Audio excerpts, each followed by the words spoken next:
दोस्तों, कई महामारियों को देखकर आप सभी के मन में ये विचार भी आ रहा होगा कि कलयुग अपने सबसे ऊंचे स्तर पर है और यही जीवन का अंत है। लेकिन दोस्तों, ये सच नहीं है। हिंदू शास्त्र सूर्य सिद्धांत के वर्णन के अनुसार वास्तव में कलयुग का आरंभ हुए अभी ज्यादा टाइम नहीं हुआ है, बल्कि ये तो कलयुग का आरंभ है और इसका अंत होने में अभी भी काफी टाइम बाकी है। गीता में भी भगवान विष्णु ने कलयुग के आरंभ होने और इस संसार के अंत के बारे में कई बातें बताई हैं। ऐसा बताया जाता है कि भगवान शिव ने विष्णु जी को इस संसार की जिम्मेदारी सौंपी थी और भगवान विष्णु ने ही गीता के कुछ भागों में कलयुग के आरंभ के अंत के बारे में बताया और जिसके अनुसार इस संसार के अंत के पीछे का कारण एक महिला को बताया गया है और कलयुग के आरंभ में कुछ संकेत देते हुए कृतियों का वर्णन किया है जो आपको कलयुग के आरंभ का संकेत देता है। गीता में वर्णन के अनुसार जब एक स्त्री अपने श्रृंगार के बाल काटने लगे, जिस दिन एक बेटा अपने पिता पर हाथ उठा देगा, जब चारों ओर सिर्फ असत्य का बोलबाला होगा और सत्य का कोई महत्व नहीं रह जाएगा, जब स्त्रियां अपने ही घर में सुरक्षित महसूस नहीं करेंगी, लोगों के अंदर से डर खत्म हो जाएगा और उनकी अकाल मृत्यु होनी शुरू हो जाएगी, जो कि बहुत कष्टकारी होगा। गीता में दोस्तों कथित भगवान विष्णु के अनुसार तब आप समझ लीजिए कि काल रूपी कलयुग अपने दरवाजे पर खड़ा होगा। अभी आप यही सोच रहे होंगे कि ये सभी संकेत तो हमारी वर्तमान स्थिति को कहीं न कहीं शब्दों के रूप में बयां कर रहे हैं, लेकिन दोस्तों इसका एक और भी विकराल रूप अभी आना बाकी है। कलयुग का आरंभ कैसे हुआ इस विषय पर वर्णन हेतु यदि हम अपने हिंदू शास्त्रों और पुराणों जैसे महाभारत, मनुस्मृति, विष्णु पुराण स्मृति और सूर्य सिद्धांत जैसे ग्रंथों के पन्ने पलटें तो हमें कलयुग के काल के डरावने सच के बारे में दोस्तों पता चलता है और ऐसी बहुत सी कथाएं सामने आती हैं जो कि कलयुग के आरंभ से लेकर अंत तक जुड़ी हैं। कहा जाता है कि पांडव और द्रौपदी जब हिमालय मोक्ष यात्रा पर चले गए तब एक दिन स्वयं धर्म ने बैल का रूप लेकर और गाय के रूप में पृथ्वी देवी सरस्वती नदी के किनारे एक एक छोर पर बैठे वार्तालाप कर रहे थे। गाय के रूप में बैठी पृथ्वी की आंखें आंसुओं से भरी हुई थी। उनकी आंखों से लगातार दोस्तों आंसू बहे जा रहे थे। पृथ्वी को दुखी देखकर धर्म रूपी बैल ने उनसे उनकी परेशानी का कारण पूछा। धर्म ने कहा, देवी कहीं तुम ये देखकर तो नहीं घबरा गई कि मेरा बस एक ही पैर है, या फिर तुम इस बात से दुखी हो कि अब तुम्हारे ऊपर बुरी ताकतों का राज है। इस सवाल का जवाब देते हुए पृथ्वी देवी बोली, धर्म तुम तो सब कुछ जानते हो, ऐसे में मुझसे मेरे दुखों का कारण पूछने का क्या कारण है। हमेशा मित्रता त्याग से लेकर शास्त्र विचार विज्ञान वैराग्य ऐश्वर्य तक के कर्ता धर्ता कोमलता के स्वामी भगवान श्री कृष्ण के अपने धाम पर चले जाने की वजह से कलयुग ने मुझ पर कब्जा कर लिया है। जब श्री कृष्ण के चरण मुझ पर पड़ते थे तब मैं खुद को सौभाग्यशाली मानती थी, परंतु अब ऐसा नहीं है। अब मेरा सौभाग्य समाप्त हो चुका है।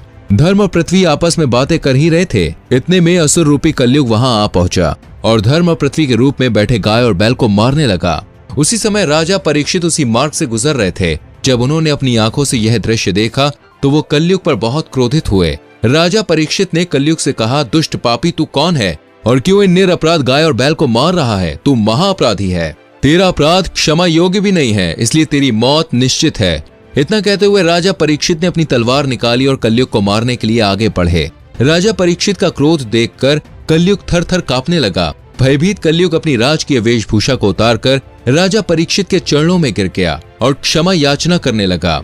राजा परीक्षित ने भी अपनी शरण में आए कलयुग को अपने जीवन की भीख मांगता देख उसे मारना उचित नहीं समझा और उसे चेतावनी देते हुए कहा कि कलयुग तू मेरी शरण में आ गया है, इसलिए मैं तुझे जीवन दान दे रहा हूँ, किंतु अधर्म, पाप, लूट, चोरी, कपट, दरिद्रता आदि अनेक रोगों का मूल कारण केवल तू ही है। तुम मेरे राज्य से अभी निकल जाओ और फिर कभी लौट के नहीं आना। कलयुग ने राजा परीक्षित की बात सुनकर बड़ी चतुराई से कहा कि पूरी पृथ्वी पर आपका निवास है। पृथ्वी पर ऐसा कोई स्थान नहीं है जहां आपका राज नहीं हो। ऐसे में पृथ्वी पर रहने के लिए मुझे आप स्थान प्रदान कीजिए। कलयुग के ये कहने पर राजा परीक्षित ने काफी सोच विचार किया। असत्य, काम और क्रोध वासना का निवास जहां भी होता है, इन 4 स्थानों पर तुम रह सकते हो। परंतु इस पर कलयुग बोला, हे राजा, ये 4 स्थान मेरे रहने के लिए अपर्याप्त हैं, मुझे अभी जगह की भी जरूरत है। कलयुग की यह बात सुनकर राजा परीक्षित ने विचार कर कलयुग को रहने के लिए स्वर्ण के रूप में 5वां स्थान प्रदान किया।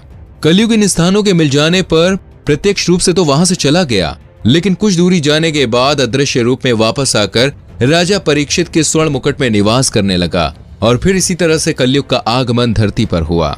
इनमें से सबसे प्रसिद्ध कथा के अनुसार कलयुग का पृथ्वी पर आगमन राजा परीक्षित की एक भूल से हुआ था। आइए जानते हैं वो कौन सी भूल थी जिसके परिणाम स्वरूप कलयुग न सिर्फ धरती पर आया बल्कि यहीं का होकर रह गया। दोस्तों, हमारी आज की वीडियो कलयुग के आरंभ से जुड़ी ऐसी सत्यता को उजागर करती है। आज हम कलयुग से जुड़े कुछ हैरान कर देने वाले रहस्यों के बारे में आपको बताएंगे। इसलिए वीडियो में अंत तक हमारे संग बने रहें। महाराजा परीक्षित की कथा कलयुग के आरंभ से जुड़ी सबसे प्रचलित संदर्भ है। महाभारत की समाप्ति के साथ द्वापर युग की समाप्ति के दिन भी समीप आ रहे थे। तब धरती पर अपनी भूमिका पूरी कर रहे भगवान श्री कृष्ण बैकुंठ धाम लौट गए। तब पांडवों का मन भी इतनी सारी हिंसा के बाद, लड़ाइयों के बाद धरती पर नहीं लग रहा था और उन्होंने सब कुछ त्याग मोक्ष यात्रा पर जाने का निर्णय लिया। और धर्मराज युधिष्ठिर ने अपना पूरा राजपाट त्याग कर अर्जुन के पुत्र अभिमन्यु और उत्तरा के पुत्र परीक्षित को सौंप दिया, जिसमें उन्होंने परीक्षित को सर्व अधिकारियों के साथ सम्राट घोषित कर दिया और अन्य पांडवों और द्रौपदी सहित महाप्रयाण के लिए हिमालय की ओर निकल गए। अब धरती पर राजा परीक्षित का राज था, जो कि भगवान कृष्ण, माता लक्ष्मी, पितामह भीष्म और विदुर जैसे विद्वानों की कमी के बावजूद अच्छे से राजपाट चलाने का प्रयास कर रहे थे। मार्कंडेय पुराण में वर्णन मिलता है कि कलयुग के शासक मनमाने ढंग से जनता पर राज करेंगे, मनचाहे ढंग से उनसे लगान वसूल करेंगे। शासक अपने राज्य में धर्म की जगह डर और भय का प्रचार करेंगे। बड़ी संख्या में पलायन शुरू हो जाएगा। लोग सस्ती चीजों की तलाश में अपने घरों को छोड़कर जाने के लिए मजबूर हो जाएंगे। धर्म को नजरअंदाज किया जाएगा और लालच, झूठ और कपट सबके दिमाग के ऊपर हावी रहेगा और बिना किसी पश्चाताप के हत्यारा बनकर लोगों की हत्या भी करेंगे। लोग संभोग ही जिंदगी की सबसे बड़ी जरूरत बन जाएगी।